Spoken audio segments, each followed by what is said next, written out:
Assalamualaikum dear students of grade 5th. I am your mathematics teacher Rida Imtiaz and I welcome you all to your mathematics class. Students, today we are going to do multiplication. Now, what is multiplication? Multiplication is repeated addition. What is meant by repeated addition? Look students, if I have to add, or let's suppose we have 4 kids and 4 kids have 5 rupees each. Every kid have 5 rupees. Is it clear? So rupees 5, rupees 5, rupees 5 and rupees 5 because there are 4 kids. Okay, so how much is the total amount? कि हर student के पास 5-5 रुपये हैं. ठीक है, सो आपके पास total कितने rupees, कितनी amount होगी? 5 + 5 10 + 5 15 + 5 20. सो 20 रुपीज़ टोटल किड्स के पास कंबाइन करके टोटल 20 रुपीज़ हैं. ठीक है, हर एवरी किड हैव 5 रुपीज़ और हमने सारे रुपीज़ को ऐड किया है, कंबाइन किया है, तो हमारे पास 20 आ गए. Is it clear? Now students, so students now आप ये देखें कि हमने 5 को 4 टाइम्स प्लस किया है. ठीक है, सेकेंड ऑप्शन हमारे पास ये स्टूडेंट्स कि हम 5 को 4 टाइम 5 है यहाँ पर, सो हम 5 को 4 से मल्टीप्लाई कर लें. 5 4 द 20. तो देखिए स्टूडेंट्स हमारे पास डायरेक्ट आंसर आ गया है 20. सो इट्स मीन कि हमने एडिशन को क्या कर दिया है, मल्टीप्लाई से रिप्लेस कर दिया. ठीक है, मल्टी एडिशन की जगह हमने मल्टीप्लिकेशन के थ्रू क्विक आंसर हम ले आए हैं, हमारा आंसर जल्दी आ गया है. Is it clear? सो बजाय इसके कि आप एडिशन करें, एडिशन करने से आपका क्वेश्चन लॉन्ग हो जाता है, तो हम उसकी जगह पर मल्टीप्लिकेशन से क्विकली आंसर हासिल कर लेते हैं. ठीक है, सो इसलिए हम कहते हैं कि मल्टीप्लिकेशन रिपीटेड एडिशन होती है कि अगर आप 4 टाइम्स 5 को ऐड करें तो जो आंसर आएगा वही 5 को 4 से मल्टीप्लाई करने से भी वही आंसर आएगा. इसलिए हम कहते हैं कि जो मल्टीप्लिकेशन है वो रिपीटेड एडिशन है. Is it clear? So students, which is the best method, addition और multiplication? Multiplication is the best and the less time taken method. Okay, इससे आपके आंसर्स क्विकली ऑब्टेन कर लेते हैं आप. Is it clear? So that is multiplication which is the repeated addition. Now students, suppose if I multiply 2 with 5, 2 5 the 10. Is it clear? So this 2 is known as multiplicand. Okay, so this is multiplicand. Okay, and 5 multiply हो रहा है, सो it is multiply कर रहा है 2 को, so it is a multiplier. And 10 is the product. Is it clear? First one is the multiplicand, then multiplier, जिससे हम multiply करें जिस नंबर को, वो है multiplier. And then we have product. Is it clear? Similarly here in this 20 is the product. Product multiply के बाद जो आंसर आता है स्टूडेंट्स हम प्रोडक्ट कहते हैं. 4 इज़ द मल्टीप्लायर. मल्टीप्लायर क्या होता है स्टूडेंट्स? वो क्वांटिटी होती है by which an other number is to be multiply. वो नंबर जिससे दूसरा नंबर मल्टीप्लाई हो रहा हो. ठीक है, और जिस नंबर को हमने मल्टीप्लाई करें, जैसे हमने यहाँ पे 5 को मल्टीप्लाई किया, इसे हम कहते हैं multiplicand. Is it clear? So that is multiplicand, multiplier and product. So students, now multiply by 10, 100 and 1000. If you have any number, let's suppose 34, and you have to multiply this 34 with 10. अगर आपने 34 को 10 से multiply करना है तो students आप इसको properly solution के साथ आंसर को ऑब्टेन कर सकते हैं मल्टीप्लाई करके. 34 × 10, 0 4 the 0, 0 3 the 0, then 1 4 the 4, 1 3 the 3, 0 7, sorry 0 3 the 0 है, 0 4 the 0, 0 3 the 0, then 1 4 the 4, 1 3 the 3, so 0 4 3. Is it clear? So 340. So students, it is a long method of multiplication. So हम अगर आपने किसी नंबर को 10 से मल्टीप्लाई करना हो, सो आप लॉन्ग मेथड की जगह आप शॉर्ट मेथड और क्विक वे भी कर सकते हैं, जिसमें आप क्या करेंगे कि 34 को 10 से मल्टीप्लाई करने का मतलब ये होगा कि आपने 34 के साथ एक ज़ीरो पुट कर देना है. Is it clear? If 34 is multiply with 100, तो आपने फुल प्रोसीजर नहीं करना, आपने 34 के साथ 100 के 2 ज़ीरोज़ पुट कर देने हैं. Is it clear? If 34 is multiply with 1000, सो आपने 1000 के 3 ज़ीरोज़ 34 के साथ पुट करने हैं. Is it clear? So this is 34,000. So students, this is the quick method of doing multiplication with 10, 100 and 1000. बजाय इसके कि आप लॉन्ग प्रोसीजर से फुल मल्टीप्लिकेशन से आंसर लेकर आएँ, आप 10, 100 और 1000 को आप डायरेक्टली ज़ीरो पुट करने से आपका आंसर ऑब्टेन हो जाएगा. Is it clear? So students, now we have 209. Okay, 209, and we have to multiply 209 with 10, 100 and 1000. So 209 को हम 10 से मल्टीप्लाई करेंगे, तो 209 के साथ 1 ज़ीरो हमने पुट करना है. ठीक है? इफ़ 209 इज़ मल्टीप्लाई विद 100, तो हमने 209 के साथ 2 ज़ीरोज़ पुट कर लेंगे. And if 209 is multiply with 1000, सो आपने 209 के साथ 3 ज़ीरोज़ पुट कर देंगे. Is it clear? So this is the quick method. अब स्टूडेंट्स, इस मेथड को आप कब यूज़ करेंगे? जब 10, 100, 1000, 10,000, लाख, 10 लाख से मल्टीप्लाई हो रहा, तब हम डायरेक्टली ज़ीरो पुट करते हैं. लेकिन अगर कोई नंबर 10, 100, 1000 की फैमिली के अलावा, यानी 10 की फैमिली के अलावा किसी और नंबर से मल्टीप्लाई हो रहा है, लेट सपोज 209 अगर 64 से मल्टीप्लाई हो रहा है, तो उसके लिए हम क्विक मेथड नहीं कर सकते, हमें प्रॉपरली सॉल्व करना पड़ता है. लेकिन 10, 100, 1000, 10,000 इनके लिए क्विक मेथड है, जो कि हम डायरेक्ट ज़ीरो लगाने से आंसर अपना ऑब्टेन करते हैं. Is it clear? So that is multiply with 10, 100 and 1000. Clear? Now students, if we have to multiply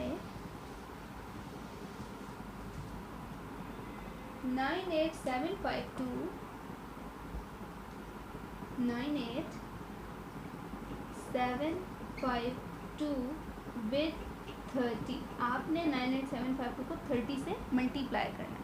तो स्टूडेंट्स, इसको हम किस तरह से डायरेक्टली वन स्टेप में सॉल्व करते हैं? अब देखिए स्टूडेंट, जब भी आपके पास किसी नंबर के एंड पे ज़ीरो आएगा, या डबल ज़ीरोज़ आएंगे, या ट्रिपल ज़ीरोज़, तो उसका क्विक मेथड आप कर सकते हैं. ठीक है? सो ज़ीरो, स्टूडेंट, ज़ीरो की वजह से आपको पता है ये सारे टर्म ज़ीरो हो जाती हैं. हमने इसको वन सिंगल स्टेप में सॉल्व करना है. Is it clear? सो हम ज़ीरो को भी नहीं देखेंगे, हम सिर्फ 3 को देखेंगे. 3 to the 6.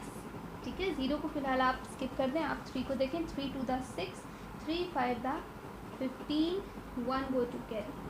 Then 3 7 the 21, 21 में 1 प्लस करें 22. Is it clear? Then 3 8 the 24 plus 2 26. Then 3 9 the 27, 28 29. So 2 9 6 2 5 6. ये तब आया स्टूडेंट जब हमने 3 से मल्टीप्लाई किया है. Is it clear? अब स्टूडेंट 3 के साथ 1 ज़ीरो मौजूद है. सो आपने 3 से मल्टीप्लाई करने के बाद इसके साथ एक ज़ीरो लगा देना है.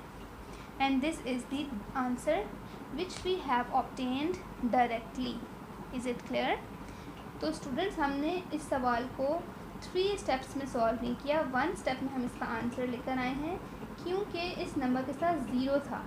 किसी भी नंबर के साथ ज़ीरो हो, 1 ज़ीरो हो, 2 टाइम ज़ीरो हो, 3 टाइम हो, तो हम उसको डायरेक्टली सॉल्व कर सकते हैं. अगर यहाँ पर 2 ज़ीरोज़ होते 3 के साथ, तो हम यहाँ पर 2 ज़ीरोज़ लगाते और 3 को हम 1 टाइम मल्टीप्लाई करते हैं. Is it clear? Now students, we are going to do multiplication of 8435 and 600. Okay, now look, we have to solve it in one step. आपने इसको वन स्टेप में सॉल्व करना है। अब हमारे पास 2 ज़ीरोज़ हैं, सो इट्स मीन कि हमने नंबर के आखिर में 2 ज़ीरोज़ पुट करने हैं और 6 को मल्टीप्लाई करना है। 6 5 दा, पहले हम 6 को मल्टीप्लाई करते हैं। 6 5 दा 30, क्लियर। 6 5 दा 30, 0 यहाँ, 3 विल कैरी, एंड 6 3 दा 18, 18 में 3 प्लस करें, 19 20 21, सो 21। 6 4 दा 24, 24 प्लस 2 26, 6 8 दा 48, 48 plus 2 49 50, so 50610, clear. And students you know कि ये 600 था, तो हमने ये 2 ज़ीरोज़ इसके एंड पे पुट कर देने हैं। Is it clear? सो यहाँ से यहाँ तक जो नंबर आया था वो हमारे पास 6 से मल्टीप्लाई करके आया, और जो लास्ट के 2 ज़ीरोज़ हैं हमने इस 100 की वजह से पुट किए हैं। So this is the direct method. Is it clear? Now students, these type of questions are given on your page number 26, question number 2. So you have to complete this questions of multiplication on your textbook. Clear? Now we are going to solve question number 3. Find the product of the following. Students, हमने product find out करना है और उन questions में हमारे पास zeros नहीं है, so हमें properly 3 steps में questions को solve करना पड़ेगा. Is it clear? 3 or 4 steps. Now students, we have question number 3. Find the product. Textbook page number 26. Question number 3 part A is 7 3 5 3 and 642. We have to find their product. Product mean that students हम इनको multiply करना है. So 7 3 5 3 को आपने multiply करना है 642 से. Clear? तो पहले हम स्टूडेंट्स 1 बाय 1 हम 2 को पहले मल्टीप्लाई करेंगे इस फुल से, फिर हम 4 को इससे मल्टीप्लाई करेंगे, एंड देन हम 6 को इससे मल्टीप्लाई करेंगे. ठीक है? सो 3 स्टेप्स हमारे मल्टीप्लिकेशन के होंगे, and then at the 4th step हम एडिशन करेंगे. सो 2 3 दा 6, 2 5 दा 10, 2 3 दा 6, 6 प्लस 1 7, 2 7 दा 14. Okay, look again, 2 3 the 6, 2 5 the 10, 2 3 the 6, 6 plus 1 7, 2 7 the 14. Now students, हमने यहाँ पर एक क्रॉस लगा देना है. ठीक है, फॉर द सेकेंड स्टेप. अब स्टूडेंट्स हमने 4 से मल्टीप्लाई करना है. ठीक है, सो 4. अब स्टूडेंट्स जो आप हम कैरी पहले सॉल्व कर चुके हैं, उस कैरी को आप अब रेज कर दें, otherwise you will get confuse. Okay, so 4 3 the 12, 1 go to carry, 2 here. 4 5 the 20, 20 plus 1 is 21. Is it clear? Now 4 3 the 12, 12 plus 2 is 14. Okay, 4 7 the 28, 28 plus 1 29. Students, आपने एक बात का ख्याल रखना है कि आपने 1 डिजिट के नीचे दूसरा डिजिट लिखना है. ओके, अगर आपने इसकी अरेंजमेंट आगे पीछे कर देंगे तो आपका आंसर गलत हो जाएगा. सो आपने हर डिजिट के नीचे डिजिट लिखना है. Is it clear? Now we have to put 2 zeros और 2s. ठीक है, क्योंकि ये 100 प्लेस है. सो 100 प्लेस का मतलब ये हुआ कि यहाँ पर 2 ज़ीरोज़ हैं, सो यहाँ पे आप 2 क्रॉस लगा दें. नाउ स्टूडेंट्स, कैरी को आप रेस कर दें, अदरवाइज आप कंफ्यूज हो जाएंगे. प्रीवियस वाले कैरीज को आपने रेस करना है. एंड देन वी हैव 6 3 दा 18. क्लियर? 6 3 दा 18, 1 कैरी, 6 5 दा 30, 30 प्लस 1 31. 6 3 दा 18, 18 प्लस 3 19 20 21. So 21. 6 7 दा 42, 42 में 2 ऐड करें 43 44. Is it clear? सो हमने तीनों नंबर्स को मल्टीप्लाई कर लिया है. Now we are going to get the answer. So अब लास्ट स्टेप में स्टूडेंट्स हम एडिशन करते हैं, ठीक है। 6 + 0 इज़ 6, 2 + 0 इज़ 2, 7 + 1 8, 8 में 8 ऐड करें, yes 16, 1 carry, 4 and 1 5, 5 + 4 is 9, 9 + 1 is 10, इसलिए देखिए 4 and 4 8, 9 10, 0 here 1 carry. Now students 9 + 1 10, 10 + 1 11, 11 + 1 12, 1 carry, 4 5 6 7 and 4, clear. Now students आपके पास यहाँ पे देखिए 3 के बाद कॉमा था, 3 डिजिट्स के बाद, सो आपने यहाँ पे भी 3 डिजिट्स के बाद कॉमा पुट करना है, and then it's depend on you कि आप यहाँ कॉमा पुट करें या यहाँ, ठीक है। हम इंटरनेशनल वे में कॉमा पुट कर लेते हैं। So this is the answer. So multiplication किस तरह से की जाएगी स्टूडेंट्स, हमारे पास 3 नंबर्स हैं, 3 डिजिट्स हैं, हमने 1 by 1 पहले हमने 2 से सबको मल्टीप्लाई करना है, फिर हमने क्रॉस लगाना है, देन सेकंड डिजिट को आपने सबसे मल्टीप्लाई करना है, देन थर्ड डिजिट के लिए आपने 2 zeros या 2 क्रॉस लगा के देन आपने थर्ड डिजिट से हर एक को मल्टीप्लाई करना है, and at the fourth step we have to do addition. Is it clear?